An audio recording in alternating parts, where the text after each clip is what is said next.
ఫెర్టినైన్‌లో IVF success rate ఎందుకు ఎక్కువగా వస్తుంది? ఇతర క్లినిక్‌ల కంటే ఏం భిన్నంగా చేస్తారు? 49లో ఆల్ 11 సెంటర్స్‌లో వన్ రూఫ్‌లోనే పేషెంట్ ట్రీట్మెంట్ జరుగుతది. అంటే కొన్ని సెంటర్స్‌లో ఇంజెక్షన్స్ ఒక ప్లేస్‌లో ఇస్తారు. ఎగ్ పికప్ ఒక ప్లేస్‌లో చేస్తారు. అలా ఉండదు. ఏ ల్యాబ్‌లో మొత్తం పేషెంట్ అదే వన్ రూఫ్‌లోనే ట్రీట్మెంట్ జరుగుతది. That is something we are very happy. అదే కాకుండా డాక్టర్ టీమ్ పేషెంట్ జర్నీనే మొత్తం ఏ టు జెడ్ ఎవ్రీ స్టెప్‌లో దే ఆర్ దేర్. అఫ్‌కోర్స్ డాక్టర్‌గా ఎంత అకాడమిక్‌గా we are really there with the patient. But lab అనేది చాలా ఇంపార్టెంట్. ఒక బేబీ క్రియేట్ అయ్యేది ల్యాబ్‌లో కదా! అదొక హోలీ ప్లేస్ లెక్క.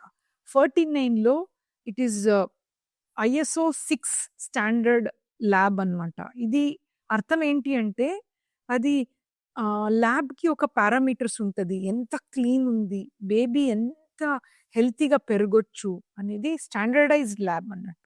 కటింగ్ ఎడ్జ్ టెక్నాలజీ, మెషిన్స్ ఎలా ఉంది అంటే జస్ట్ మదర్ గర్భాశయం లెక్కే. బేబీ అనేది అంత హెల్తీ ఎన్విరాన్మెంట్‌లో పెరుగుతది.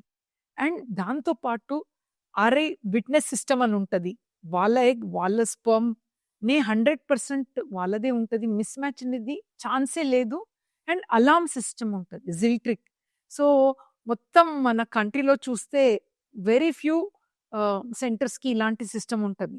సో, మెషినే కాదు, వర్క్ చేసే వాళ్ళ మైండ్‌సెట్ కూడా చాలా స్ట్రాంగ్‌గా ఉంది. సో, డెఫినైట్‌లీ ఒక కపుల్స్‌కి పిల్లలు లేక బాధపడే వాళ్ళకి హైయెస్ట్ క్వాలిటీలో, హైయెస్ట్ సక్సెస్ రేట్‌తో వెళ్ళాలని మా ఉద్దేశ్యం.